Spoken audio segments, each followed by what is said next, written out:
नमस्कार, आप देख रहे हैं प्रदेश का सबसे भरोसेमंद news channel India news Uttar Pradesh Uttarakhand और आपके साथ मैं दीप्ति द्विवेदी। बुलेटिन की शुरुआत बड़ी खबर के साथ करेंगे। इस वक्त की बड़ी खबर आ रही है, आपको बता दें ये बड़ी जानकारी इस वक्त की इलेक्शन ब्रेकिंग आपको दे रहे हैं शाहजहांपुर से, जहां सपा प्रत्याशी राजेश कश्यप का पर्चा। आपको बता दें कि इस वक्त की ये बड़ी जानकारी आपको दे रहे हैं शाहजहांपुर से।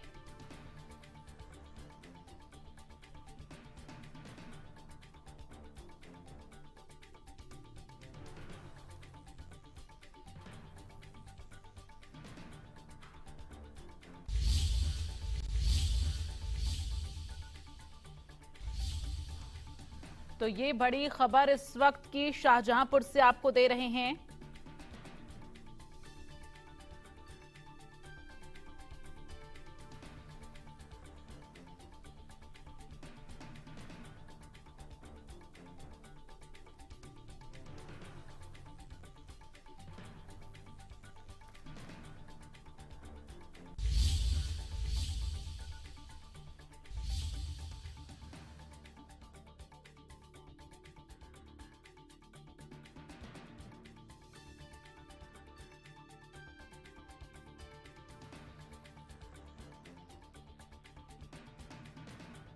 पर्चा शाहजहांपुर से ये बड़ी जानकारी, सपा प्रत्याशी राजेश कश्यप का पर्चा। तो ये बड़ी जानकारी आपको दे रहे हैं शाहजहांपुर से। इस वक्त की ये बड़ी खबर आपको दे रहे हैं, सपा प्रत्याशी राजेश कश्यप का पर्चा। तो ये बड़ी जानकारी आपको शाहजहांपुर से, इस वक्त की ये बड़ी खबर आपको दे रहे हैं शाहजहांपुर से, राजेश कश्यप का पर्चा, जो कि सपा प्रत्याशी हैं। तो ये बड़ी खबर आपको शाहजहांपुर से इस वक्त टीवी स्क्रीन पर आप देख रहे हैं। सपा प्रत्याशी राजेश कश्यप का पर्चा, इस वक्त की ये बड़ी जानकारी। तो इस वक्त की ये बड़ी खबर है शाहजहांपुर से, सपा प्रत्याशी राजेश कश्यप का पर्चा खारिज हुआ है। ये बड़ी जानकारी आपको दे रहे हैं। इस वक्त की ये बड़ी खबर आपको दे रहे हैं शाहजहांपुर से, ये इलेक्शन ब्रेकिंग। राजेश कश्यप जो कि सपा के प्रत्याशी हैं, इनका पर्चा खारिज हो गया है। तो ये बड़ी जानकारी आपको दे रहे हैं। इस वक्त की ये बड़ी खबर, सपा को ये बड़ा झटका, सपा प्रत्याशी का पर्चा जो है वो खारिज हो गया है। तो वजह क्या रही है पर्चा खारिज होने की, फिलहाल ये स्पष्ट नहीं है। शाहजहांपुर से ये बड़ी जानकारी है, जो कि सपा के प्रत्याशी हैं राजेश कश्यप, जिनका पर्चा खारिज हुआ है। और चलिए आपको बताते हैं 11 बजे तक में जो वोटिंग प्रतिशत रहा है, 8 लोकसभा सीटों पर इस वक्त जो वोटिंग हो रही है, 11 बजे तक वोटिंग प्रतिशत क्या रहा है ये आपको बताते हैं। चूंकि यूपी की जो 8 सीटों पर इस वक्त मतदान हो रहा है, उसमें अमरोहा ऐसी सीट है जहां पर सबसे ज्यादा वोटिंग हुई है।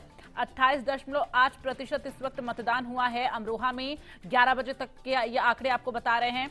अलीगढ़ में 24.35% मतदान हुआ। मेरठ में 21.72% 11 बजे तक में मतदान हुआ है। तो जो एक उम्मीद लोगों की है कि दूसरे चरण के वोटिंग में आज जो है वोट प्रतिशत बढ़ेगा, ये वोट प्रतिशत इस वक्त बढ़ता हुआ नजर आ रहा है। 11 बजे तक के जो वोटिंग प्रतिशत है वो हम आपको बता रहे हैं। गौतम बुद्ध नगर में 24.26% मतदान हुआ है। गाजियाबाद में 11 बजे तक 23.19% मतदान हुआ है। मथुरा में 23.07% मतदान हुआ है। बुलंदशहर में 11 बजे तक में 23.43% मतदान हुआ है। तो आपको बता दें कि लगातार वोटिंग प्रक्रिया जारी है। मतदाता इस वक्त मतदान केंद्र पर पहुंच रहे अपने मताधिकार का प्रयोग करने के लिए, और तमाम उनके जो मुद्दे हैं वो मुद्दे भी मीडिया के सामने रखते हुए नजर आ रहे हैं। साथ ही कुछ ऐसी जनता है जो लगातार देश में डेवलपमेंट की बात कर रही है। विकसित भारत की जो बात कही गई है पीएम मोदी की तरफ से, उसका भी जिक्र जनता की तरफ से किया जा रहा है। तो आपको बता दें कि उत्तर प्रदेश की 8 लोकसभा सीटों पर इस वक्त वोटिंग चल रही है, और ऐसे में तमाम ऐसे मतदान केंद्र है जहां पर इस वक्त मतदाताओं की लंबी कतार देखने को मिल रही है। तो लगातार आपको बता दें टक्कर का मुकाबला जो है वो देखने को मिल रहा है। गाजियाबाद में अगर हम बात करें अतुल गर्ग जो कि बीजेपी के प्रत्याशी हैं और मेरठ में अरुण गोविल, आपको बता दें ये 2 लोकसभा सीटें ऐसी हैं जहां पर बीजेपी ने अपने उम्मीदवार, जो पिछले उम्मीदवार रहे, पिछले सांसद रहे, उनका टिकट काटते हुए नए उम्मीदवार को चुनावी मैदान में उतारा है। गौतम बुद्ध नगर में महेश शर्मा,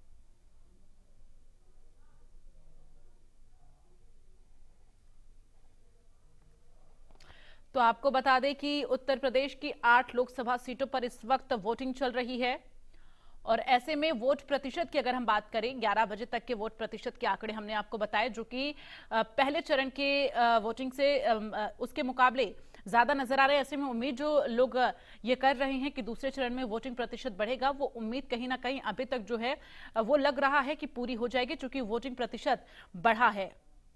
और हमारे साथ चर्चा के लिए एक जो पूरा पैनल जुड़ रहा है, उनसे आपका परिचय करा देते हैं। हमारे साथ सपा के प्रत्याशी जुड़ रहे हैं, सपा के उम्मीद जो है प्रवक्ता जुड़ रहे हैं, जितेंद्र वर्मा हमारे साथ जुड़ रहे हैं और ऋचा राजपूत हमारे साथ बीजेपी की प्रवक्ता जुड़ रही हैं। आप दोनों लोगों का बहुत बहुत स्वागत है। सबसे पहले ऋचा जी, आपके पास आते हुए, चूंकि जिस तरह से तमाम जो जनता मतदान केंद्र पर पहुंच रही है वोटिंग के लिए, अगर हम बात करें तो जनता से जो पूछा जा रहा है, उनके जो मुद्दे हैं, उन मुद्दों में रोजगार का मुद्दा, विकास का मुद्दा सबसे पहले आ रहा है। जी, बहुत बहुत धन्यवाद। जैसा कि आज द्वितीय चरण का चुनाव है और जिस तरीके से उत्साह के साथ लोग इस गर्मी में भी वोट डालने निकल रहे हैं, मैं ऐसी जनता को कोटि कोटि प्रणाम करती हूँ। इस बार जो चुनाव है वो कोई पार्टी चुनने का नहीं है, बल्कि वो देश चुनने का है। वो एक ऐसा देश चुनने का है जो विकसित होगा, समृद्ध होगा और आत्मनिर्भर होगा। इस बार जो चुनाव है वो कोई खिचड़ी का चुनाव नहीं है, जो देशद्रोही मानसिकता वालों का चुनाव है। इस बार एक ऐसा चुनाव है जो कड़े फैसले लेना जानता है और भारत को तीसरी आर्थिक मजबूत अर्थव्यवस्था बनाने की ओर अग्रसित है। इस बार का जो चुनाव है वो महिला सम्मान, महिला आरक्षण, महिला सुरक्षा, महिला सेना बल बढ़ाने का है, ना कि शक्ति का भरे मंच पे अपमान करने का है कि मैं शक्ति के खिलाफ हूँ। जैसा कि दूसरे चरण में जनता जिस तरीके से वोट डालने निकली है, मैं अभी आपका न्यूज सुन रही थी, आपने एक अमरोहा सीट का जिक्र किया, उसमें जिस तरीके से बढ़ती हुई परसेंटेज देखी जा रही है, मुझे लगता है यही अपने आप में विपक्ष को एक बहुत बड़ा जवाब है कि जिस तरीके से जनता ने बाहर निकल के जो परिवर्तन का मन बना लिया है, दानिश अली जी को हटाकर भाजपा को लाने का, और जिस तरीके से जब हम लोग पूछने जा रहे हैं जनता के बीच में जाने का कि भाई क्या विकास मुद्दा है, कि आपका क्या मुद्दा है, तो लोग दिल खोल के कहते हैं कि हमने अपने घर में प्रभु राम के चरण में 2 फूल चढ़ाए और ये कहा कि जय श्री राम और हम वोट डालने जा रहे हैं। तो ये एक ऐसी ग्राउंड रिपोर्टिंग है जो हम आपके ही चैनल के माध्यम से पता कर रहे हैं। तो मुझे लग रहा है कि इस बार जो जगह जगह जो दल बदलते आए ऐसे लोग हैं जिन्होंने राज्यों में किसी और के संग अलायंस किया, यहाँ पर आके बुराई किया, उनको हटा के एक नई एक मानसिकता वाली सरकार है उसको लाने का है। और जो चौधरी चरण सिंह जी की भूमि कही जाती है, हमारा पश्चिमी उत्तर प्रदेश, वहां की जनता ने तो ये 100% ठान लिया है कि इस बार एनडीए के गठबंधन में नल के साथ ये कमल खिलेगा और जो इंडिया अलायंस का कीचड़ है, ये उसी कीचड़ में कमल खिल के एक नई सरकार बनाएगा। और जिन्होंने जयंत चौधरी जी को 54 शब्द इस्तेमाल से संबोधित किया था, इस बार उनको इतनी करारी शिकस्त मिलने वाली है कि वो भूल जाएंगे कि ओबीसी समाज के किसी भी बड़े नेता का अपमान करना क्या होता है।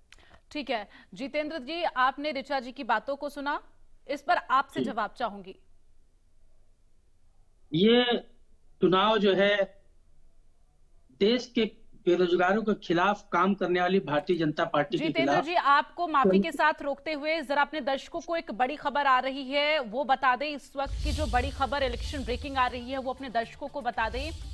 अमरोहा में वोट डालने को लेकर उत्साह जो है वो लगातार देखने को मिल रहा है। एम्बुलेंस से वोट डालने मरीज महिला जो है पहुंची है मतदान केंद्र पर। ये एक बड़ी बात, एक बड़ा संदेश जो है देखने को मिल रहा है अमरोहा में। ये बड़ी जानकारी जो है अमरोहा से निकलकर सामने आ रही। देखिए तस्वीर आपको दिखा रहे हैं किस तरह से एम्बुलेंस को महिला को जो एम्बुलेंस से उतारा गया, व्हीलचेयर पे बिठाया गया और अब मतदान केंद्र ले जाकर वोट डलवाया गया है। चूंकि तमाम ऐसे मतदाता हैं जो ये समझ रहे हैं कि उनकी जिम्मेदारी है, मतदान करना उनका हक है, तो ऐसे में लोकतंत्र के इस महापर्व में देखिए मरीज भी जो है बढ़ चढ़कर हिस्सा ले रहे हैं। एक जो है संदेश देने की कोशिश की गई है। फिलहाल अपने गेस्टों के पास वापस चलेंगे। जितेंद्र जी, आप अपनी बात रखिए और अमरोहा से जो तस्वीर सामने आई है उसको लेकर क्या कहेंगे? देखिए, चुनाव जो है देश के बेरोजगार, करोड़ों बेरोजगार, जिनको भारतीय जनता पार्टी ने सपना दिखाया था नौकरी और रोजगार का 2 करोड़ हर साल देने का, तो ये चुनाव भारतीय जनता पार्टी के खिलाफ देश का युवा बेरोजगार पढ़ा लिखा नौजवान लड़ रहा है। केवल इंडिया और एनडीए की लड़ाई नहीं है, ये बेरोजगारों का भारतीय जनता पार्टी के खिलाफ बिगुल है। ये चुनाव किसान वर्सेस भाजपा है, जिनके रास्ते में उन्होंने कीलें बिछाई, 700 किसानों की आंदोलन में बलि चढ़ा दी और उनको आज तक न तो मुआवजा मिला और न ही आज तक उनके मुकदमे वापस हुए। ये चुनाव इनके भारतीय जनता पार्टी के उस झूठे वादे के खिलाफ है जिसमें इन्होंने कहा हम किसानों की आय दोगुनी कर देंगे। पहली मैनिफेस्टो में भी यही था, सेकंड मैनिफेस्टो में भी यही था और थर्ड मैनिफेस्टो में भी आय दोगुनी करने की बात हो रही, लेकिन 10 साल में आय दोगुनी नहीं हुई। ये चुनाव जो है उन 1 लाख किसान जो भारतीय जनता पार्टी की नीतियों, किसान विरोधी नीतियों की वजह से 1 लाख किसानों ने जो आत्महत्या किया है 10 साल में भारतीय जनता पार्टी सरकार में, ये उन किसानों का भारतीय जनता पार्टी के खिलाफ बिगुल है। ये उन महिलाओं के अपमान के खिलाफ चुनाव है। भारतीय जनता पार्टी के खिलाफ महिलाओं का बिगुल है। मणिपुर में जिस तरीके से प्रेग्नेंट महिलाओं के पेट पर गोली मारकर उनकी हत्या की गई है, जिस तरीके से उत्तर प्रदेश में प्रतिदिन लड़कियों के साथ बलात्कार, महिलाओं के साथ बलात्कार, उनकी हत्या, एक दिन में 8 पुलिस वालों की हत्या, ये उसके खिलाफ चुनाव है। ये 10 साल की कोई उपलब्धि इनकी नहीं है, केवल जय श्री राम कह देते हैं। जब कहो कि भाई रोजगार नहीं मिला तो कहते पाकिस्तान चले जाओ, जब लोग कहते महंगाई बढ़ गई तो देशद्रोही हो गए। अरे आतंकवादियों को सबसे पहले ये भारतीय जनता पार्टी के सरकार के लोग पाकिस्तान छोड़ने गए थे, ये बहुत बड़े राष्ट्रभक्त बन गए थे। तब ये लोग भारत पर हमला करने वाले पाकिस्तान की जांच एजेंसियों को बुलाकर भारत में जांच करवाए थे। ये लोग तिरंगा जलाने वाली पार्टी के साथ समर्थन से सरकार बनाए थे। ये लोग बात नहीं कर सकते। जिन्ना की मजार पर फूल और माला चढ़ाकर जिन्ना की जिंदाबाद करने वाले लोग हैं ये भारतीय जनता पार्टी के लोग। आज इन्होंने एक भी वादा पूरा नहीं कर पाए, ना तो ये बेरोजगारी घटा पाए। 45 से 50 साल की देश में सबसे बड़ी बेरोजगारी, आज देश में सबसे बड़ी महंगाई, ठीक है, महंगाई का कम करने का इतनी बड़ी बातें की हैं जितेंद्र जी। अब आपको अलका राय का बयान सुनवा देते हैं। सपा सरकार में किस तरह से मंगलसूत्र तक छिन जाते थे, उन्होंने कहा है, सुनिए जरा। कि जिस समय मुख्तार जैसे अपराधी और आतिक जैसे अपराधी उस समय सपा की सरकार रही है। मैं डिम्पल जी से पूछना चाहती हूँ, जिस समय 7 लोगों की हत्या हुई उसमें ब्लॉक प्रमुख रहे हैं, मंडल अध्यक्ष रहे हैं, एक पुलिस का अधिकारी भी रहा है। उस समय डिम्पल जी कहाँ थी? एक बार भी किसी के दरवाजे पर जाकर आंसू पोंछने का काम नहीं किया। उस समय इस घटना के बाद हम बार सरकार से गुहार लगाती रही कि सीबीआई जांच हो जाए, फिर भी सरकार पर कोई जू न रहेगा। आपने अलका राय का बयान सुना जितेंद्र जी? गुहार लगाती रही सरकार से न्याय के लिए, न्याय नहीं मिला। न्याय की गुहार देश की पहलवान महिलाएं लगाती रही। भाजपा का सांसद बलात्कार करता रहा, तब ये मोहतरमा कहां थी? मणिपुर में जब महिलाओं की इज्जत लूटकर उनकी हत्या की जा रही थी, तब ये कहां इनका महिला प्रेम था? देश में भाजपा की सरकार, प्रदेश में भाजपा की सरकार, मणिपुर में भाजपा की सरकार, दो समुदाय वहां लड़ रहे हैं। महिलाओं को निवृत्त करके पीटा जा रहा है, निवृत्त करके घुमाया जा रहा है। 25-25 साल की सजा भारतीय जनता पार्टी के विधायकों को कोर्ट के द्वारा हो रही है बलात्कार के मामलों में। एक सांसद का टिकट पे आज भी भारतीय जनता पार्टी पशुपेश में है, लेकिन सुनने में आ रहा है उनको महिला सम्मान प्यारा नहीं है, ब्रजभूषण शरण सिंह प्यारा है। भारतीय जनता पार्टी बलात्कार करने वाले उस ब्रजभूषण शरण सिंह को टिकट देने वाली है, ये अंदर की खबर है। वो 99% 99.99 अपना टिकट कंफर्म बता रहे हैं। इन्होंने दिया क्या है? पश्चिमी उत्तर प्रदेश में प्रथम चरण में इनका सुपड़ा साफ हुआ, द्वितीय चरण में भी एक ही सीट पर ये लड़ रहे हैं, बाकी सीटों पर इनकी हार तय है। किसानों को क्या दिया आपने? कीलें दी। जिन पर अलका राय इस वक्त जो है, सुनिए पहले, जिनका जिक्र अलका राय इस वक्त कर रही हैं, सपा पार्टी ने मुख्तार अंसारी के भाई को जो टिकट दिया था, हालांकि जो केस उन पर दर्ज हुआ था, वो जो मुकदमा चला था, वो कोर्ट में सिद्ध भी हुआ था। क्या कहेंगे आप उसको लेकर? वो वक्त भी, वो दौर भी याद करिए उत्तर प्रदेश का, जब शाम के वक्त में 5 बजे के बाद महिलाएं घर से बाहर नहीं निकल पाती थी।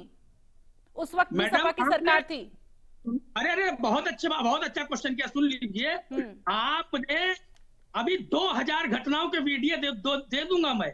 घर के बाहर से भाजपा सरकार ने महिलाओं की चैन तोड़ते हुए 5 दीजिए, 5 तरीके से 5 दीजिए। अरे 2000 बाद दे लेना, 5 वीडियो दीजिए। कैसे उनका बलात्कार किया था, देखा नहीं था कि देश की जनता ने? मुझे जवाब देने दीजिएगा इनके शब्द बातों का। लड़की जिसकी हत्या कर दी भाजपा के पदाधिकारियों ने, आईटी सेल के पदाधिकारियों ने, उस पर क्यों नहीं बोले आप लोग? उनको क्या सजा हुई? ठीक है ऋचा जी, आप जल्दी से जवाब दीजिए, फिर मैं प्रेम नारायण जी का रुख करूंगी। कांग्रेस से हमारे साथ प्रवक्ता जो है जुड़े हुए हैं। ऋचा जी जल्दी से जवाब कंप्लीट करिए। एक महिला होने के नाते मुझे बड़ी शर्म आती है कि समाजवादी पार्टी ने इन शब्द को बोलने वाले प्रवक्ताओं को अपनी पार्टी में रखा है। मतलब जिनकी नींव ही ऐसी एक बसपा की इतनी बड़ी नेत्री मायावती जी के साथ गेस्ट हाउस करने वाले कांड के साथ हुई हो, उनका तो शब्द ही नहीं है महिलाओं पे बात करने का। आज अगर कहीं बलात्कार होता है तो हमारी पार्टी कड़ी से कड़ी उसकी कानून बनाती है, सजा होती है, 24 घंटे नहीं होता, अपराधी जेल के अंदर जाता है। ना कि आपके नेतृत्व की तरह कि लड़कों से गलती हो जाती है और ये कह के उनको बढ़ावा देने की होती है। आप चेन और वो मंगलसूत्र की बात कर रहे हो। एक समय था जब ये बुंदेलखंड की, मैं हूँ बुंदेलखंड के साइड में ना, लड़कियां जाती थी गले में दुपट्टा लपेट के जाती थी कि कोई छीन ले जाएगा। आपके समय में ही जो कन्नौज में चुनाव हो रहा है, यहाँ पर बूथ कैप्चरिंग का विरोध किया था नीरज मिश्रा ने, उसकी सर काट के हत्या की गई थी। आपके ही कार्यकाल में सबसे ज्यादा पुलिस कर्मियों की हत्याएं की गई है। मैं मारपीट की बात नहीं करी, मैं हत्याओं की बात कर रही हूँ और वो बातें कर रही हूँ जो आंकड़ों में है। उस समय तो सोशल मीडिया नहीं था भाई साहब, तो आप लोग इतना हाहाकार नहीं मचा पाए। नहीं तो आपकी तो इस तरीके की घटनाएं हैं ना जिनपे आप लोग को तो बोलना ही नहीं चाहिए इन बातों पे। और बेरोजगारी की बात कर रहे हैं, बेरोजगार आज केवल समाजवादी पार्टी का कार्यकर्ता है जो मंच से एक दूसरे के साथ लातम भूज करे पड़ा है। चलिए ठीक है ऋचा जी, मैं लौटूंगी आपके पास। प्रेम नारायण जी से भी जवाब लेना है, चूंकि कांग्रेस के प्रवक्ता हैं हमारे साथ और हमारे साथ आरएलडी के भी प्रवक्ता जुड़ गए हैं। फिलहाल प्रेम नारायण जी आपसे जवाब लेते हुए, चूंकि देखिए इस वक्त जिन 8 लोकसभा सीटों पर वोटिंग चल रही है, ऐसे में कांग्रेस पार्टी जो है खुद को कितना आश्वस्त मान रही है चुनाव जीतने को लेकर? दावा तो आप लोग लगातार कर रहे हैं। नहीं, दावे के साथ साथ मैं इतनी देर शांत था क्योंकि जब हमारी बहन ऋचा जी पहले बोल रही थी तो मेरी बातें को ये अपने शब्दों में जवाब दे गई थी। इनको शायद भूल गया होगा कि मैं क्या कह रही हूँ। बाद में उन्होंने उसको वेरीफाई करने का प्रयास किया। इन्होंने कहा कि अब प्रदेश में और देश में जनता ने परिवर्तन का मन बना लिया। बिल्कुल क्लियर बात है, प्रदेश की और देश की जनता ने क्लियर मन बना लिया है। सत्तारूढ़ लोगों को किनारे करके और सत्ता परिवर्तन कर रहे हैं और ये ऋचा जी भी मान चुकी है। उन्होंने अपनी बात को प्रभु राम का नाम लेके भी बोला है। आप लोग राम का नाम भी लेके सुन लीजिए ना, राम अरे सुन लीजिए ना ऋचा जी, हम लोग वो लोग हैं जो सुबह उठ के गली में राम राम करते हैं और उसके बाद में प्रत्येक घरों पर हमारे यहाँ गाय बंधी हुई है। हम वो लोग हैं जो राम का नाम केवल इसलिए करते हैं, बोलो राम तभी बनेगा काम, नहीं बोलोगे चुनाव के बाद आखिर नहीं दिखेंगे राम की बात करने वाले और न कोई गौ सेवा करने वाले दिखेंगे, केवल चुनाव में जितना समय उतना करते दिखेंगे। खैर, दूसरा ऋचा जी ने एक जवाब और दे दिया अपने शब्दों में। उन्होंने कहा जनता अब उनको कतई पसंद नहीं करेगी जो दल बदल करके आए हैं। तो पूरे देश में आप आंकड़े उठा लीजिए, स्थिति देख लीजिए, भारतीय जनता पार्टी जो प्रत्याशी घोषित कर रही है, जितने लोग उनके मैदान में है वही है बेचारे जो कहीं कांग्रेस से आए हैं, कहीं कांग्रेस चोर पार्टी है, ऐसे ही तो बोला है ना अखिलेश जी ने एमपी में, कांग्रेस चोर पार्टी है, यही तो बोले अखिलेश जी के एमपी में। नहीं, ओम प्रकाश राजभर जी भी उत्तर प्रदेश में बोल रहे थे। ओम प्रकाश राजभर जी बोल रहे थे कि ये लुटेरों की पार्टी है और ये देश को बर्बाद कर रहे हैं, यही बोल रहे थे ऋचा जी। शायद ऐसे ही आपने भी सुना होगा और वो तो बोल रहे थे आपको भीख भी मंगवाएंगे, कटोरा हाथ में थमा देंगे योगी मोदी को। ओम प्रकाश जी भी बोल रहे थे ऐसा ही कुछ, है ना। राजभर ये तो और गाली दिए थे बाबा नीतीश कुमार ये जी भाजपा के लोगों कुछ समय पहले, और बहुत सारे लोग बोल रहे थे ऋचा जी। अकेला एक चीजें मत सुना करिए, ठीक है, सारी रोहित चीजें सुन लिया अग्रवाल जी के करिए। पास में जाना बल्कि चाहूंगी। कुछ समय प्रेम नारायण पहले जी, तो आपकी बात अग्रवाल जी अगर बोल पूरी रहे हो गई थे। हो तो मैं रोहित अग्रवाल जी से भी जवाब ले लूं, क्योंकि नहीं, देखिए अब एक मिनट में अभी तो मैं ऋचा जी की बात को जो उन्होंने कहा उसका समर्थन कर रहा था कि उन्होंने खुद स्वीकार कर देखिए लिया है। आपका समय पूरा हो चुका, मुझे एक एक बार सभी गेस्टों के पास जाना है। रोहित अग्रवाल जी, आज 8 लोकसभा सीटों पर जहां मतदान हो रहा है उसमें बागपत भी शामिल है।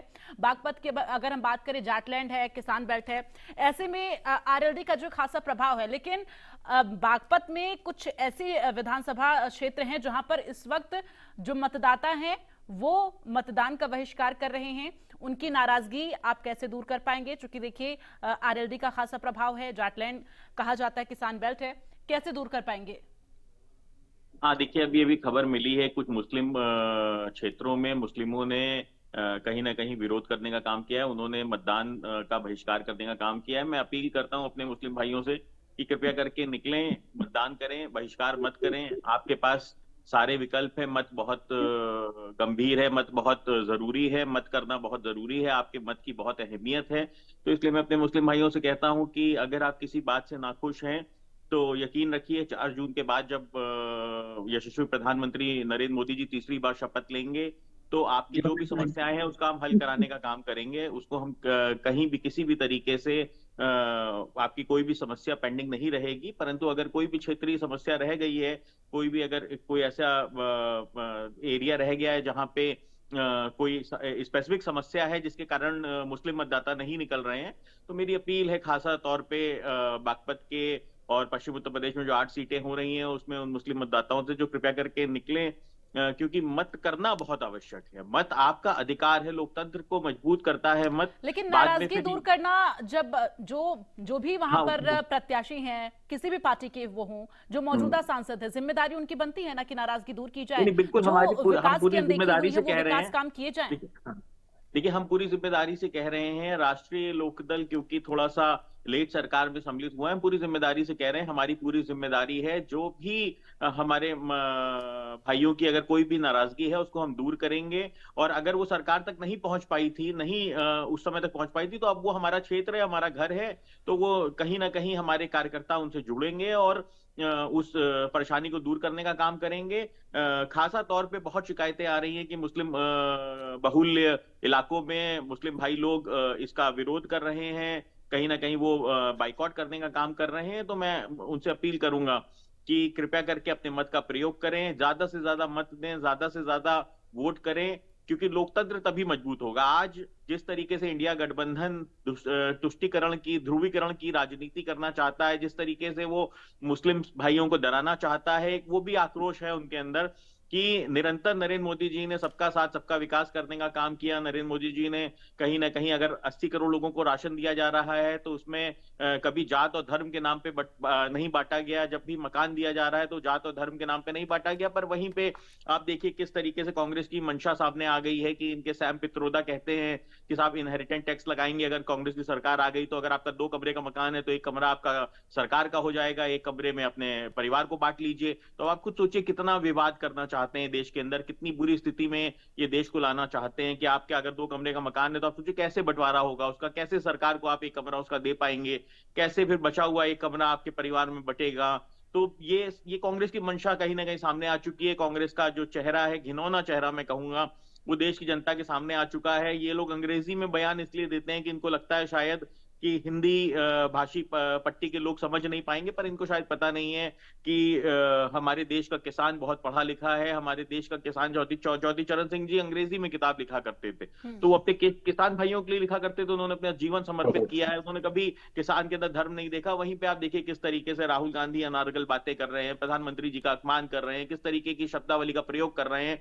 एक पार्टी के राष्ट्रीय अध्यक्ष जो रहे हैं पूर्व में, ठीक है आप हार गए अमेठी से, भाई अब हम क्या करें, आप जनता के बीच में नहीं जाते हो, तो आप अमेठी की जनता ने आपको हरा दिया, आप पुनः वहां पे पर्चा भरने की हिम्मत नहीं कर पा रहे हो, तो इसमें हमारी क्या गलती है, इसमें प्रधानमंत्री जी की क्या गलती है? कम से कम अपने देश का, आपको मोदी जी से नफरत हो सकती है, आपको मोदी जी से विरोध हो सकता है, परंतु मोदी जी देश के प्रधानमंत्री हैं, तो प्रधानमंत्री की कुर्सी की तो गरिमा रखने का काम करिए कम से कम। तो कम से कम हमको और आपको ये समझना पड़ेगा कि आज देश के अंदर अराजकता का माहौल जो इंडिया गठबंधन वाले फैलाना चाहते हैं, इस बार जनता 400 पार करके एनडीए को कहीं ना कहीं इंडिया गठबंधन को इस योग्य नहीं छोड़ेगी कि वो अराजकता फैला सके, वो इस तरीके से अनारगल बयान दे सकें।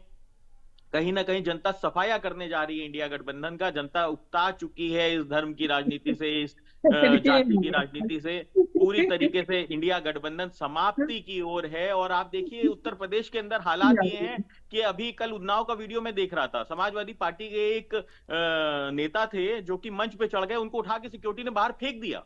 और कल कन्नौज में तो हद हो गई जब अखिलेश यादव जी ने स्वयं कोहनी मार के गिरा दिया अपने कार्यकर्ताओं को मंच। ठीक है, इससे रिलेटेड कुछ तस्वीरें हैं हमारे पास। रोहित अग्रवाल जो आप जिसका जिक्र कर रहे हैं वो तस्वीर दिखाएंगे। और जितेंद्र जी, जिस तरह से आप हंस रहे हैं डिबेट में बैठकर, ये शोभा नहीं देता। नहीं हंसना तो पड़ेगा। शोभा सुनिए मैडम, शोभा आपको जो मिलता है, महिलाओं जैसे आप अगर गंभीर विषय पर चर्चा कर रहे हैं, इस वक्त लोकतंत्र के महापर्व के दिन मतदाताओं से आप अपील कर रहे हैं मतदान करने जाएं, उनके मुद्दे को लेकर अगर चर्चा हो रही है, आप हंसेंगे ऐसे तो ये शोभा नहीं देता सर। पहले आपत्ति मेरी दर्ज कर ले आप, पहले आपत्ति मेरी दर्ज कर ले आप। जब मैं नहीं लड़ रहे हैं कि पहले ठीक है, मैं आपकी आपत्ति दर्ज करूंगी, लेकिन मैं तस्वीर में अपने सहयोगियों से कहूंगी तस्वीरें जरा दिखाएं। रोहित अग्रवाल जी ने जिस बात का जिक्र किया, बोलूंगा पहले मैं बोलूंगा। दोनों गठबंधन के साथी हैं, आपस में लड़ रहे हैं। मोदी जी का दोनों जयंत चौधरी लोकसभा चुनाव के बाद फिर से इंडिया में आ रहे हैं। ये अभी रोहन भाई बताएंगे नहीं, क्योंकि वो जान रहे हैं अभी मामला दूसरा हो जाएगा। अच्छा, आपको बता दिया क्या जयंत चौधरी जी ने? जितेंद्र जी, आपको बता दिया क्या कि इलेक्शन के बाद वो फिर से इंडिया गठबंधन में आ रहे हैं? रोहित अग्रवाल जी, देखिए आपकी बात पूरी हो चुकी है, प्लीज आप अभी प्लीज शांत हो जाइए। जितेंद्र जी, रोहित जी प्लीज, देखिए आपका जवाब पूरा हो चुका है। जितेंद्र जी, आपने कहा कि जो है जयंत चौधरी फिर से इलेक्शन के बाद जो है इंडिया गठबंधन में आ रहे हैं, आपने इस बात का भी जिक्र किया ना, क्या आपसे बात हो गई है? उन्होंने कहा है? अच्छा, क्या सुनिए क्या करेंगे? भाजपा सरकार देश की सत्ता से हटने ये जा रही शॉट ये देखिए तस्वीर हम आपको दिखा रहे हैं, जिस बात का जिक्र कर रहे थे रोहित अग्रवाल जी। 200 सीट के वाले लोग मैं गठबंधन के, तो कहां से क्या करेंगे जयंत जी? क्या करेंगे हारी हुई पार्टी के संग? ये तस्वीर आप देख रहे हैं इस वक्त, ये तस्वीर आप देख पा रहे हैं किस तरह से धक्का मुक्की हो रही है? हम तस्वीर नहीं देख पा रहे क्योंकि हमारी डिबेट मोबाइल से चल रही है, हमें कोई तस्वीर दिख नहीं रही है। ठीक है, चलिए वो मैं अपने दर्शकों को दिखा रही हूं। पता चल रही है कि देश की जनता, देश का नौजवान, देश की महिलाएं, देश का किसान भारतीय जनता पार्टी इंडिया गठबंधन को बीजेपी गठबंधन को हराने जा रहा है, ये तय है। अच्छा, और अभी आपने जो बड़ी बात कही है उस पर भी हामी आप क्या भर रहे हैं? आपने कहा कि जयंत चौधरी फिर से आएंगे आपके पास, आपने भी इस बात का जिक्र किया कि आपकी बात हुई है क्या उनसे? बिल्कुल आएंगे, बिल्कुल मैडम आएंगे। जब वहां देश में भाजपा की सरकार नहीं होगी तो करेंगे क्या? किसानों का हित वो कैसे कर पाएंगे? इंडिया गठबंधन करेगा, थोड़ा उनका भी सहयोग मिलेगा हमें, उसमें क्या प्रॉब्लम है? जयंत जी बिल्कुल मन बना के बैठे, बिल्कुल जिस तरीके से उन्हें अपमानित किया लोगों ने। ये जानकारी है क्या आप लोगों को कि जयंत जी फिर से जाने वाले हैं इंडिया गठबंधन में? तो मेरी जानकारी के हिसाब से तो इन्हीं के अध्यक्ष ने उनको चौन्नी बोला था, तो मुझे नहीं लगता कि चौधरी चरण सिंह की भूमि पे स्वयं तो बोला था, हमने नहीं बोला था ऋचा जी, जयंत जी ने बोला था कि चौन्नी नहीं है। नहीं मैडम, आप एक्टिव रहा करिए। हाँ, तो उन्होंने कहा था हम नहीं है, क्योंकि आपके अध्यक्ष ने बोला था कि पीएम भी बोलेंगे कि कौन चौन्नी आ गया। आपने जयंत जी का बयान नहीं सुना, आपने जयंत जी का बयान सुना होता तो आप ऐसे नहीं कहती। उन्होंने कहा था समस्या क्या है कि आपकी पार्टी आज लोहिया जी के विचारों पे नहीं चलती है। आपकी पार्टी ऐसे चलती है कि जो राम को गाली दे ले, जो धर्म को गाली दे, जो महिलाओं का अपमान कर ले, जो मुद्दों को भटका ले, जो तुष्टिकरण कर ले, उन सबको ही आप लोग आगे बढ़ाते हो। आप लोगों ने पूरी सरकार के समय में कभी भी ये नहीं सोचा कि आपके वो 6 टिकट जो आपके ही परिवार के एक खून को मिले हैं किसी अन्य जाति को मिल सके। कभी भी आपने किसी महिला को बढ़ावा नहीं दिया, केवल आपको नहीं, परिवार के 6 लोगों में बंटना। मैं एक बता रही हूँ जो आपके खून के रिश्तों वाले हैं।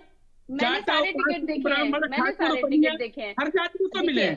आज द्वितीय चरण का चुनाव है, आपको भी पता है 4 जून बहुत दूर नहीं है, सब कुछ दूध का दूध और पानी का पानी हो जाएगा। हम आप उस दिन यही डिबेट में होंगे, परेशान ना होइए, आपका विधायी चुनाव बिल्कुल है। रहेंगे और आपका अरे स्वागत फोन है। पे जितेंद्र जी, आपने किसान की बात की थी, आपने किसान की बात की थी। सपा ने अपने मैनिफेस्टो में किसान के लिए क्या कुछ जो बड़े वादे किए हैं, उसके बिहाफ पे आप किस तरह से जनता के बीच जा रहे हैं, जरा ये भी बताएं। ऐसा कैसे हो सकता है? नहीं होगी 4 जून को भाई साहब। आपकी विधायी में हम शामिल ना हो, ऐसा रोहित कैसे हो जी, सकता है? रोहित जी, ऋचा जी, मैं आप लोगों से प्लीज रिक्वेस्ट वापस कर रही हूँ, लाने की देखिए प्रयास चर्चा करेंगे। चर्चा होने दीजिए। जितेंद्र जी, मेरा सवाल आपसे यही है कि सपा पार्टी, देखिए आप किसान का मुद्दा उठा रहे हैं, सपा पार्टी ने अपने मैनिफेस्टो में जो जिन बातों का जिक्र किया है, आप किस बिहाफ पे जनता के बीच जा रहे, किसान के बीच जा रहे हैं, क्या कुछ करेंगे आप? जो भी समाजवादी पार्टी ने अपना मैनिफेस्टो रखा है, इंडिया गठबंधन जो मैनिफेस्टो रखा है, वो सारा मैनिफेस्टो हम लागू करेंगे। समाजवादी पार्टी का पिछला रिकॉर्ड देख लीजिए, हमने लैपटॉप का हमने दिया, हमने 108 102 एम्बुलेंस कही, हमने चलाई, हमने मेट्रो का बोला, ठीक है। हमने मेट्रो चलाई, ठीक हमने है, एक्सप्रेस अब ये बताइए कि आप सपा के मैनिफेस्टो के हिसाब से चलेंगे या कांग्रेस के मैनिफेस्टो के हिसाब से चलेंगे? क्योंकि देखिए आप लोग का तो है गठबंधन, लेकिन मैनिफेस्टो अलग है। होगी हमारी कौन से अपनी वाले बातें मैनिफेस्टो हैं, के देश हिसाब हित से को आप काम लेके, करेंगे? किसान हित को लेके, बेरोजगार हित को लेके, देश हित को लेके समाजवादी पार्टी का अपने मैनिफेस्टो है। कांग्रेस का जो मैनिफेस्टो है लगभग वो मिलता जुलता है, जिसमें दो एक सर, चीज ये जो है जवाब नहीं हुआ, ये जवाब नहीं हुआ। कैसे जनता विश्वास करेगी, किसान कैसे विश्वास पूरा करेगा? लागू करेंगे मैडम, पूरा लागू करेंगे, डंके की चोट पे कह रहे हैं, एक भी बात झूठी नहीं होगी उसमें। भारतीय जनता पार्टी नहीं है कि बुलेट ट्रेन का पहिया नहीं लाए और तीसरे कौन से मैनिफेस्टो को आप फिर दे लागू दिया। करेंगे, अपना वाला या कांग्रेस पार्टी का वाला? इंच नहीं लगा है एक भी, कहीं किसी जिले में। हम जीतने जा रहे हैं इंडिया गठबंधन के लोग, और भारतीय जनता पार्टी कोई काम ठीक नहीं है, किए प्रेम देश में नारायण तब तक। जी, आप भी जरा जवाब दे दीजिए। जितेंद्र जी कह रहे हैं, जिस मैनिफेस्टो का जिक्र कर रहे हैं, आप लोग का मैनिफेस्टो तो अलग है, कौन सा वाला मैनिफेस्टो लागू होगा अगर आपकी सरकार आती है तो इंडिया नहीं, में? पहले मैं ये पूछना चाह रहा हूँ कि आप किसी तनाव में एंकरिंग कर रही हैं क्या, किसी दबाव में है क्या आप? नहीं, आप बताइए, आपको ऐसा लग क्यों रहा है? नहीं, मैं इसलिए लग रहा है हाँ, कि पहले जब मैं बोला तो आप बोले आपका समय खत्म हो गया, उसके बाद मैं चुपचाप सुन रहा हूँ। उसके पहले जितेंद्र वर्मा जी ने जब महिलाओं को बोला तो आपने मैडम राय का आपने वीडियो देखिए सुना बारी दिया। बारी से मैं जवाब ले रही हूँ। मैंने मैंने रोहित अग्रवाल जी का जवाब लेने के बाद मैंने सीधे जितेंद्र अग्रवाल जी से जवाब लिया और ऋचा जी से। अब आपसे जवाब ले रही हूँ, आपको समय दिया था सर, आप इस तरह का इल्जाम नहीं लगा सकते। जो दर्शक है ना वो देख रहे हैं, मैं बारी बारी से जवाब ले रही हूँ, ठीक है? इसीलिए मैं बोल रहा हूँ दर्शकों के बीच में आप जो कर रहे हैं वो मैं आपको बताना चाह रहा हाँ, हूँ। तो आप ये नहीं कह सकते कि मैं दबाव में एंकरिंग कर रही हूँ या किस तरह से एंकरिंग कर रही हूँ। अब अगर आपके मैनिफेस्टो को लेकर सवाल किया ना सर, तो सही से जवाब दीजिए। आप परमानेंट मैडम क्यों बोलते हैं? बोलने भी दीजिए। सुन लीजिए ना, नहीं सुनने देना। नहीं, आप कुछ भी बोलेंगे और मैं सुन लूंगी बैठ के। मैं बिल्कुल सुनना पड़ेगा आपको। ये बताइए, इस तरह की बात नहीं चलेगी सर। आप अपना जवाब अगर पूरा करना चाह रहे तो पूरा करिए। मैं जवाब दे रहा हूँ और सुनेंगे। हाँ ठीक है, चलिए मैनिफेस्टो की बात बताइए। मैं जो पहले मेरे सामने सवाल आया उसका जवाब आप दीजिए। आपके सामने अग्रवाल जी ने कहा, सैम पित्रोदा जी ने ऐसा बोला, तो क्या आपके पास जयंत सिन्हा और अरुण जेटली जी का वीडियो नहीं है? उसको आप प्ले करिए और बताइए कि जयंत सिन्हा ने और अरुण जेटली जी ने किस समय किस लेवल पर किस बारे में बोलना चाहिए संपत्ति। प्रेम नारायण जी, एक सीधा सा जवाब है आपके लिए। मेरा चैनल क्या चलाएगा क्या नहीं चलाएगा ये आप वहां बैठ के तय नहीं करेंगे। नहीं, तो ये इसलिए मैंने कहा कि जो खबरें चलती हैं वो दर्शक देखते हैं, पसंद करते हैं, विश्वास करते हैं। आप नहीं बताएंगे कि हमें क्या चलाना है क्या नहीं चलाना है। बिल्कुल बताएंगे, आप हमको नहीं बताएंगे हम क्या करेंगे। सारी खबरें चलती हैं, चर्चा का जो रुख है ना वो दूसरी तरफ मत मोड़िए। अगर आप जवाब नहीं दे सकते सर तो चर्चा को खराब मत करिए। क्यों नहीं करूंगा? चलिए, आपका समय खत्म हो गया है क्योंकि आपने अपना समय इस बहस में गवा दिया है। आपको जवाब नहीं देना था एक्चुअली में। आप जवाब दीजिए। आपने मैडम राय का चलिए ठीक है, आपका समय खत्म हो गया सर, क्योंकि देखिए आप ना सही से जवाब नहीं दे पा रहे हैं।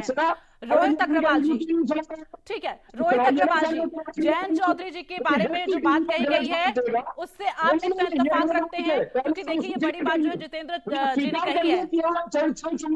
देखिए प्रेम नारायण जी, आपने जवाब नहीं दिया, अब मैं आपके पास दोबारा लौटूंगी तब आप जवाब दीजिएगा। आप मेरी बात का जवाब दीजिए कि आप जयंत सिन्हा और जेटली का वीडियो क्यों नहीं दिखा रहे हैं? क्योंकि सैम पित्रोदा ने 2 दिन पहले बोला अरुण जेटली और जयंत सिन्हा ये पहले से बोल चुके हैं। अच्छा चलो ये सैम एक पटोला सीधा का जो कहा एक सीधा सा जवाब है हो। प्रेम नारायण जी आपके लिए। इत्तेफाक रखते हो। अगर आप चर्चा अरे को सैम खराब करना पटोला चाह ने रहे जो हैं कहा, तो उससे आप इत्तेफाक इस रखते डिबेट हो को आप। छोड़ के जा सकते हैं, अरे भाई सैम पटोला का नहीं क्योंकि आप तो जवाब देने से रहे जो सवाल किया गया। जितेंद्र जी ने जवाब दे दिया, आपको इतनी मिर्ची क्यों लग रही है? उनका स्वतंत्र, अरे मिर्ची इसलिए लग रही है क्योंकि आप पत्रकारों के धर्म भूल करके चर्चा नहीं कर रही हो। ठीक है, आप एक्चुअली में चर्चा करने के मूड में नहीं, क्योंकि आपके पास जवाब लग रहा नहीं है, तो इसलिए आप चर्चा को अगर छोड़ के जाना चाह रहे हैं तो आप जा सकते हैं सर, प्लीज, क्योंकि चर्चा को खराब मत करिए। अरे भगोड़े आज हैं का मैडम, दिन देश की जनता के लिए, प्रदेश की जनता के लिए बहुत महत्वपूर्ण है। जिम्मेदारियों से ये भागते चर्चा हैं, बहुत महत्वपूर्ण है।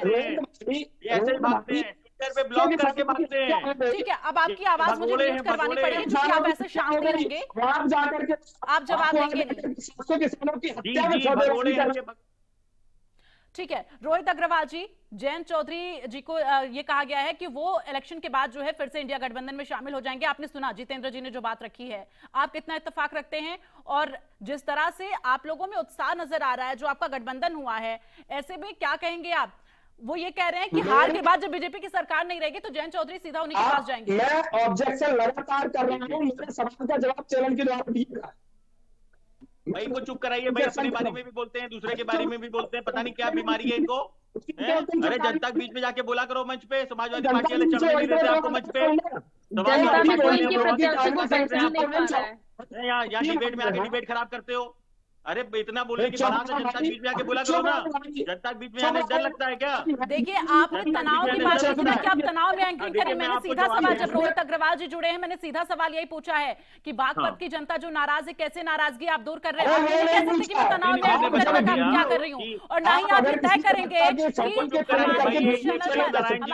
पर क्या चलेगा क्या नहीं चलेगा। प्रेम नारायण जी अराजकता डिबेट में भी फैला रहे हैं, जनता के बीच में भी फैलाते हैं, देश में भी फैलाते हैं। इनका काम ही इसी पार्टी का चरित्र ही है ये अराजकता फैलाना। जितेंद्र जी, मुझे मजबूरन आपको डिबेट से हटाना पड़ेगा, या तो आप जवाब दे दीजिए या फिर इस तरह से डिबेट को खराब मत करिए। सुनिए दोबारा, अरे सुनिए, आप इस तरह से डिबेट करेंगे मैं खुद छोड़ूंगी दोबारा अपने जमीन को। और कितनी बेइज्जती कराओगे प्रेम नारायण जी? आप चर्चा सही से करिए ना बेइज्जती सर। कराओगे? देखिए, आपको कोई कुछ नहीं कह रहा है, आप चर्चा सही से करिए। आप अगर अनर्गल सवाल करेंगे तो ऐसे में देखिए आपको हटाना ही पड़ेगा, और यही हुआ है। कांग्रेस पार्टी की हमेशा से यही समस्या रही है कि जब भी उनसे सवाल किया जाता है तो वो जवाब नहीं देना चाहते हैं, और वो इस तरह से हमेशा चर्चा को खराब करते हैं। चर्चा से फिर आधे बीच चर्चा में वो गायब हो जाते हैं। और अगर आपके सवालों में दम है, इस तरह से जो आपने सवाल किए हैं, चूंकि आपने जो सवाल किए वो इत्तेफाक नहीं रखती मैं इस बात से फिलहाल तो, लेकिन आप इस तरह से जो बैठकर चर्चा में बैठकर जिस तरह का सवाल एक एंकर के ऊपर लगा रहे हैं ना, वो सही नहीं है। रोहित अग्रवाल जी, आपके पास आते हुए आप अपना जवाब कंप्लीट करिए। देखिए, ये दुखद है कि कांग्रेस पार्टी जनता के बीच से अपनी जिम्मेदारियों से भागती है, डिबेट से भागती है, ट्विटर पे सवाल पूछो तो ब्लॉक करके भागती है। इनके नेता, बड़े बड़े नेता ब्लॉक करके भाग जाते हैं। तो स्थिति ये है कि ये दुखद है बहुत। ये कहते हैं कि हम इंडिया गठबंधन में आ जाएंगे। अरे इंडिया गठबंधन कुछ बचा है क्या जो हम आ जाएंगे? 4 जून को आप समाप्त होने जा रहे हैं, अब हम कहां आ जाएंगे इंडिया गठबंधन में? कम से कम ऐसी बात तो क्या करो सर पैर की, जो मतलब समझ में आए। अरे भाई, जो ट्रेन जिसका स्टेशन ना पता हो, उस ट्रेन में कोई चढ़ता है क्या? उसकी कोई टिकट खरीदता है क्या जिसको पता ही ना खुद ही कि हमको किस स्टेशन पे जाना है? तो भाई साहब, कौन से इंडिया गठबंधन की आप बात कर रहे हो? जिस इंडिया गठबंधन के अंदर आप सोचिए 2019 में आप बसपा के साथ चुनाव लड़े, बसपा आपको छोड़ के चली गई, ओम प्रकाश राजभर जी आपको छोड़ के चले गए, राष्ट्रीय लोकदल आपको छोड़ के चला गया, महान दल आपको छोड़ के चले गए थे। उनको तो आपने पेट्रोल पंप से गाड़ी से उतरवा लिया था, गिफ्ट की हुई गाड़ी को से उतरवा लेते हैं ये लोग। तो भैया मतलब आप इनसे तो समाजवादी पार्टी वालों से तो मैं कहूंगा कोई गिफ्ट मत लेना गलती से भी, वरना ये गिफ्ट भी आपके घर में घुस के ले जाएंगे ये। तो स्थिति ये है कि ये अराजकताओं की पार्टियां हो चुकी हैं ये। और कांग्रेस की तो स्थिति आपने लाइव डिबेट में देख ली कि किस तरीके से अराजकता फैला रहे हैं। इनको क्या है, एक चमचा मीडिया में बैठने की आदत हो गई है। इनको आदत हो गई है कि वो यूट्यूबर्स के साथ बैठने के लिए, जिनको कोई नहीं सुनता है, जिनको सिर्फ नफरत फैलानी है। क्यों? अपने व्यूज, सब्सक्राइब और लाइक बढ़ाने के लिए, जिससे उनको पैसा देता है यूट्यूब, जिससे उनको पैसा मिलता है। इसलिए वो अनारगल बातें करते हैं और इनकी बकवास सुनने का काम करते हैं। इसलिए जब भी ये मेन स्ट्रीम मीडिया में आते हैं तो इसी तरीके से वो अनारगल तरीके से विरोध करते हैं, एंकरों को विरोध करते हैं। तो मुझे ऋचा जी के पास जाना था, लेकिन मैं आपके पास इसलिए लौट रही हूं क्योंकि आपके गठबंधन के साथी हैं। जिस तरह से प्रेम नारायण जी ने बीच चर्चा में चर्चा को खराब किया, चर्चा से अब वो गायब हो चुके हैं। कांग्रेस पार्टी कि जो भी प्रवक्ता जुड़ते हैं इसी तरह से, एक तो सवाल का जवाब सही तरीके से नहीं देते, और दूसरा जो एंकर बैठे होते हैं वो चाहे मेल हो या फीमेल हो, इस तरह से जो वो सवाल करते हैं, पर्सनल टिप्पणी करते हैं, ये अच्छी बात नहीं है। और वो अब ऐसे जनता, आपका गठबंधन है ना उनके साथ, वो जनता के बीच किस तरह का मैसेज दे रहे हैं, आप बताइए। देखिए रोहित भाई, अंदर अंदर सब जानते हैं लेकिन कह नहीं रहे हैं। 4 जून को झोला तैयार है। जितेंद्र जी, मैंने जो आपसे सवाल किया है प्लीज उसका जवाब मुझे चाहिए। रोहित अग्रवाल जी को अभी आप छोड़ दीजिए, आप उनका जवाब दीजिएगा, लेकिन पहले बताइए आप जिससे गठबंधन में हैं वो प्रवक्ता क्या कर रहे हैं टीवी स्क्रीन पर बैठ के, डिबेट में बैठ के? उस गाड़ी में जगह है कि नहीं झोला लेके जो बैठेंगे मोदी जी जाने के लिए? क्योंकि देश की जनता ने इनके विधायी समारोह का चुनाव है बिल्कुल ये तय कर दिया है। हर जगह इनकी हार हो रही है, और यूट्यूबर छोड़िए, चुनाव देश की जनता लड़ रही है। अब यूट्यूबर की बात करते हैं तो यूट्यूबर सच बोलते हैं झूठ बोलते हैं तो 4 दिन को पता चल जाएगा इनको। कौन सा चैनल सही बात कह रहा है, कौन सा चैनल केवल भ्रमित कर रहा है। आज देश की जनता को कुछ मिला तो है नहीं 10 साल में।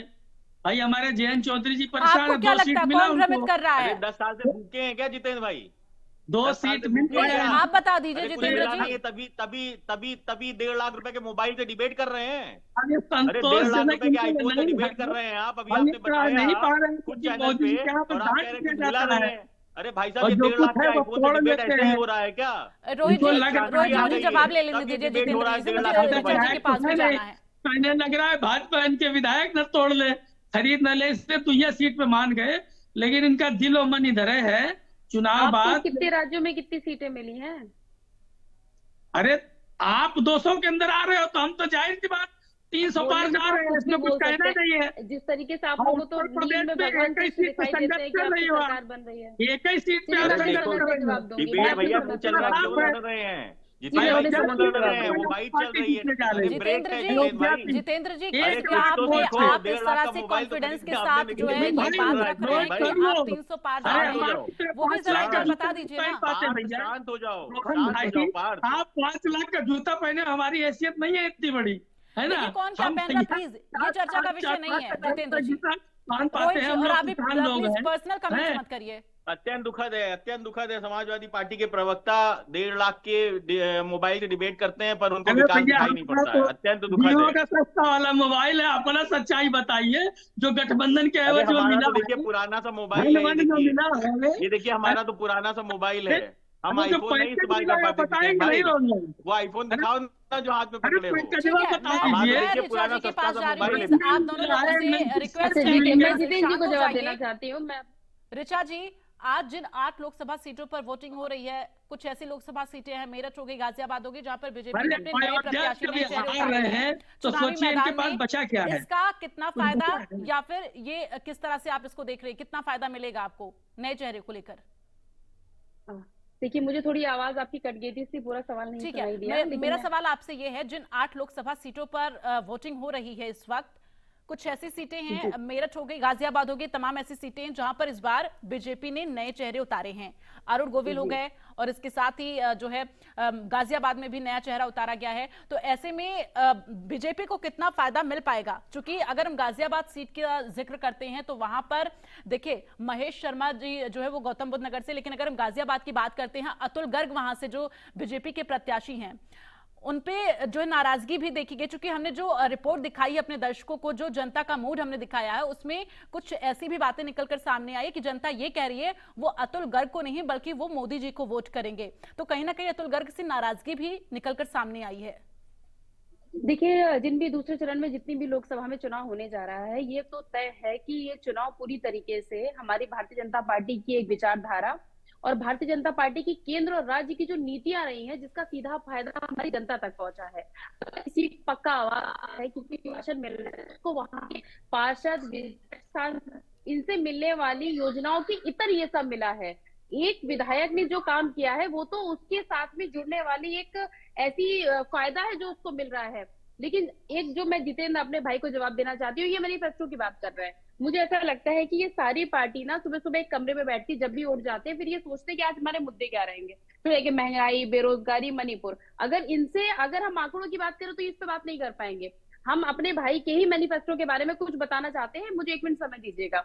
इनके मैनिफेस्टो में अखिलेश यादव जी ने 1 करोड़ लैपटॉप बांटने की बात करी थी, लेकिन जब आरटीआई डाल के पूछा गया तो उसमें 8,69,000 लैपटॉप गायब थे। ये तो लिखा पढ़ी में है।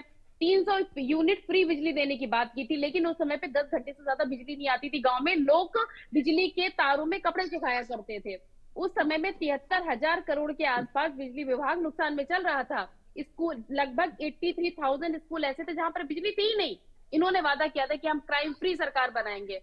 उस समय पे लगभग 7,650 क्राइम जो ऐसे थे वो दर्ज हुए थे। इन्होंने क्या कहा था कि पुलिस कर्मी के अच्छे दिन आएंगे। उस समय केवल पुलिस कर्मियों पे 1,044 हमले हुए थे। इन्होंने तो साप्ताहिक छुट्टी ही बंद कर दी थी पुलिस वालों की। लखनऊ महिलाओं के लिए सबसे असुरक्षित हुआ करता था, जिसको हम यूपी की राजधानी कहते हैं। चलिए ठीक है, 2015 वक्त की कमी है, 2014 लेकिन की जल्दी से NCRB की जितेंद्र रिपोर्ट जी ने ये आप साबित जवाब किया दे है। दीजिए ऋचा जी की बातों का। वक्त की कमी है जी, और शॉर्ट तरीके देखिए से जवाब। हाँ ठीक है, अभी संक्षेप आपने में। एक बिजली एक की बहुत बात बड़ा की। सपा एक सरकार में उदाहरण बहुत 12 बड़ा रह गया कारखाने भाई साहब, 5 साल एक की बहुत बड़ा सरकार में उदाहरण लगे। सुनिए। इनकी सुनिए, सरकार में एक बहुत बड़ा एक भी उदाहरण। कारखाना आप नहीं लगा लोग क्यों बिजली। मीडिया से अब बीच में बदतमीजी ना करते हैं, बोलो, मैं बीच बताऊं? में मत बोलो, मैं बताऊं, सुनिए। बीच में मत नहीं बोलो। नहीं, एक पॉइंट रह गया, बस सुन लीजिए फिर जवाब दे ठीक दीजिएगा। है। एक एक पॉइंट ज्यादा नहीं बोलूंगी। मीडिया कर्मियों के आपने 72 दिन आने का वादा किया था। आपको पता है जिस पत्रकार को जलाया गया था उसमें आपके यहाँ के हो मंत्री गया आपका इन्वॉल्व थे, समय। लेकिन उनको सुन उनको लीजिए, किसी ने उस पर कोई कार्रवाई सुन नहीं लीजिए, की थी। सुन लीजिए। इसका जो राम मूर्ति बीजेपी वर्मा नाम था उन मंत्री पहले जी का। इसी का जवाब दे रहे हैं। बीजेपी सरकार में नमक रोटी खाने वाले पत्रकार को जेल भेजा गया और 7 साल में अब तक 60 से ज्यादा पत्रकारों की हत्या हो चुकी है। अरे क्या इसकी आप भी नमक आरटीआई रोटी डाल वाले देना, प्रकार की बात इसकी भी करते हो? आरटीआई डाल कैंसर से उस देना। बेचारे की और मृत्यु हो एक गई, लाख तब आप बानवे मदद नहीं हजार कर पाए गाँव का उसकी, सपा खाली यहाँ पे सरकार उसका में नाम इस्तेमाल करने का काम कार्य करते हो। कराया गया। देखिए वक्त की पोल कमी है तार जितेंद्र जी, जल्दी से सारी अपना व्यवस्था जवाब पूरा कराई करिए। गई और 12 कारखाने बिजली के समाजवादी पार्टी की सरकार में 5 साल में लगे। ये एक भी कारखाना नहीं बता जिसमें सकते। कभी बिजली आती ही नहीं थी, जिसमें की कभी बात कर बिजली रही आती थी, नहीं थी। आपकी तो उत्तर लिखा पढ़ी प्रदेश में 10 महिला घंटे की उत्पीड़न बिजली में है। नंबर कौन 1 से क्यों है? कारखाने चलते थे? उत्तर प्रदेश दलित उत्पीड़न में नंबर 1 क्यों है? इनके पास जवाब नहीं है और ये एनसीआरबी का आंकड़ा है, क्योंकि समाजवादी जो समाजवादी आपकी पार्टी का भाई पार्टी साहब डेटा लाल है। उनकी टोपी ठीक है, है, वो देखिए जगह जवाब वक्त की लेते हमें कमी है दीजिए। इसलिए आप सभी को यहाँ पर रोकना चाहूंगी। आप सभी लोगों का चर्चा में शामिल होने के लिए धन्यवाद। रोहित जी आपका, रोहित वर्मा जी, रोहित अग्रवाल जी आपका भी, और ऋचा जी आपका भी बहुत बहुत धन्यवाद। और प्रेम नारायण जी आपका भी धन्यवाद। लेकिन चर्चा आपने खराब की और कांग्रेस के सभी प्रवक्ताओं से ये निवेदन है कि अगर आप चर्चा में शामिल होते हैं तो आप खुद को तैयार करके आए ताकि सवालों का जवाब दें, एंकर्स पे पर्सनल टिप्पणी ना करें। फिलहाल इस वक्त की जो बड़ी खबर आ रही है वो अपने दर्शकों को बता दें। इस वक्त की जो बड़ी जानकारी, इलेक्शन ब्रेकिंग, इस वक्त की मथुरा से बुजुर्गों का सहारा बने अर्धसैनिक बल। ये बड़ी जानकारी, जवानों ने बुजुर्गों को सहारा देकर वोट डलवाया है। जो बुजुर्ग, आपको बता दें कि जिन्हें सहारे की जरूरत है, देखिए तस्वीर दिखा रहे हैं, ये बुजुर्ग मतदाता हैं जिन्हें आपको बता दें कि अर्धसैनिक बलों ने सहारा दिया है। ले जाकर मतदान केंद्र पर जब वो पहुंचे तो अंदर ले जाकर वोट डलवाया है और फिर उन्हें सहारा देकर बाहर लेकर आए। देखिए तस्वीर लगातार आपको दिखा रहे हैं कि किस तरह से जो अर्धसैनिक बल हैं वो बुजुर्ग मतदाताओं को सहारा देते हुए लेकर गए, वोट डलवाए हैं। और इसी बीच अमरोहा से एक बड़ी खबर आ रही है, वो आपको बता दें। इस वक्त की बड़ी जानकारी अमरोहा से। अमरोहा में वोट डालने को लेकर उत्साह मतदाताओं में नजर आ रहा है। ये इलेक्शन ब्रेकिंग आपको दे रहे हैं। एम्बुलेंस से वोट डालने महिला मरीज पहुंची, जहां पर ये तस्वीर आपको दिखा रहे हैं। एम्बुलेंस से महिला मरीज को उतारा गया व्हीलचेयर पर बिठाकर और बाकायदा मतदान केंद्र के अंदर ले जाया गया और वोट डलवाया गया। ये बहुत अच्छी तस्वीर, लोकतंत्र के इस महापर्व की शानदार तस्वीर जो एक संदेश दे रही है। और महिला मरीज जो मतदान करने के लिए पहुंची थी, उनसे हमारे सहयोगी ने बातचीत की है। किस तरह से उनका उत्साह रहा, क्या कुछ उनका कहना रहा, सुनिए जरा। आज लोकतंत्र का महापर्व है और अमरोहा में मतदान प्रक्रिया जारी है। ऐसे में तमाम जो रंग रूप हैं वो देखने को मिल रहे हैं। वोटरों के में काफी उत्साह देखने को मिल रहा है और इस पर्व का कितना महत्व है ये जानना है तो आप पूनम देवी से मिलिए, जो मेरठ हॉस्पिटल में एडमिट थी। उसके बावजूद आज यहाँ पर आई हैं अपने मत का प्रयोग करने के लिए। देख सकते हैं आप, व्हील चेयर पर आई हैं और हाथ में इनकी जो चोट है वो भी लगी हुई है और परिवार के जो लोग हैं वो यहाँ पर मौजूद है, उनसे हम बात करेंगे, क्या कहेंगे। जी पहले आप। मुझे तो बहुत अच्छा लगा, मैं इसलिए वोट डालने आई हूँ। मैं वहाँ से एडमिट थी 3 दिन से। क्या हो गया था आपको? मेरा यूँ टेस्ट का ऑपरेशन हुआ है, उसमें रसोली थी, उसका ऑपरेशन करा के आ गई। तो आप इतनी बीमार हैं, इतने मतलब दिक्कत थी, उसके बावजूद भी तो वोट तो अपना काम याद करना था ना, वोट तो देना ही देना था। हाँ हाँ, वोट नहीं खराब करना था। आप इनके हस्बैंड हैं? हाँ जी। क्या कहेंगे पत्नी का वोट डालने? हाँ, अच्छा लगा सर। अपने मत का प्रयोग करना चाहिए आदमी को। थोड़ा सा ठीक थी वहाँ से, हमें जो डॉक्टर थी उन्होंने भी जल्दी जल्दी से डिस्चार्ज किया। बोला आप वोट गिरना चाहती हैं तो हम लोग जो है डिस्चार्ज करते हैं जल्दी आपको, आप अपने मत का प्रयोग करिएगा जाकर। अच्छा, लोकतंत्र का मजबूत हो बस। तो आप कहाँ जाएंगे? अभी हम गजरोला ही जाएंगे कभी नगर में, घर पे अभी घर पे ही जाएंगे, छुट्टी अब होगी। आप आए मेरठ? जी मेरठ से आए। देखा, इन्होंने बताया किस प्रकार से ये बीमार हैं और मेरठ में एडमिट थी, मगर अपने मत का प्रयोग करने के लिए आज वो यहाँ पर आई हैं और उन्होंने अपने मताधिकार का प्रयोग किया है। तो साफ तौर से इससे अंदाजा लगा सकते हैं कि अमरोहा के लोग मतदान को लेके कितने उत्साहित हैं और यही वजह है कि 11 बजे तक अमरोहा में 28.88% तक मतदान हो चुका है। यानी कि अमरोहा इस बार आसार ऐसे लग रहे हैं कि जो पुराना रिकॉर्ड था उसको तोड़कर एक नया रिकॉर्ड बनाएगा। अरुण और आपको सीधे लिए चलते कौशाम्बी, जहां पर इस वक्त बीएसपी से आकाश आनंद क्या कुछ कह रहे, सुनवाते हैं आपको। फॉलोअर हैं, हम भी मान्यवर साहब को मानते हैं, हम भी बहन जी को मानते हैं, परंतु जब वोट देने की बात आती है तो ये सभी लोग, ये सभी बहरूपिये, ये सभी दुश्मन क्या कहते हैं? या तो पहले अपने आप को नेता बना लेंगे, अगर खुद इतने बड़े ना हो, खुद इतने सक्षम ना हो, तो बोलते हैं कि देखिए बहन जी ने तो सरकार चला ली, परंतु अब नया समय आ गया है, हमें विपक्षी पार्टी के नेताओं को वोट डालने की जरूरत है क्योंकि वो हमारे हितैषी। साथियों, जो भी चाहे वो कार्यकर्ता हो, पदाधिकारी हो या हमारा प्रत्याशी क्यों ना हो, अगर वो इस झंडे के नीचे रहकर किसी और दुश्मन पार्टी के बारे में उसके समर्थन को, उसके समर्थक देने की बात करे तो साथियों समझ जाइए कि वो दुश्मन है, बहरूपिये के रूप में हमारे बीच में बैठा है। साथियों, ऐसे में आप लोगों को बस, आपको ऐसे में ऐसे लोगों को आगाह नहीं करना कि आप इनको पहचान गए। आपको बस अपना रिश्ता, आपका रिश्ता सीधा बहन जी से है और बहन जी तक आप अपने आप को कैसे बताएंगे कि आप बहन जी और बहुजन समाज पार्टी के साथ हैं? हाथी के निशान के सामने वाला बटन दबाकर। तो साथियों, चाहे दुनिया में कोई कुछ भी कहे, कोई कुछ भी कहे, अगर आप दिल से मान्यवर साहब कांशीराम जी को मानते हैं, अगर आप दिल से बहुजन समाज पार्टी की राष्ट्रीय अध्यक्ष बहन जी को मानते हैं, तो आपका वोट हमेशा हाथी को ही जाना चाहिए, चाहे दुनिया में कोई कुछ भी कहे। साथियों, ये बहरूपिये किस्म किस्म की बात करते हैं। ये कहते हैं कि हाथी किताबों के बोझ में दब रहा है, परंतु साथियों हकीकत कुछ और है। आप जानते हैं ना कि आप लोगों की वजह से, आप लोगों के 10-10, 20-20 रुपए चंदे देने की वजह से ये पार्टी चलती है, ये मूवमेंट चलता है। बताइए। तो आप कौशाम्बी से आकाश आनंद को सुन रहे थे, जनता के बीच पहुंचकर वोट की अपील करते हुए नजर आ रहे हैं। फिलहाल यहाँ वक्त एक छोटे से ब्रेक का है, लेकिन लगातार चुनावी कवरेज जारी है, आप बने रहिए हमारे साथ।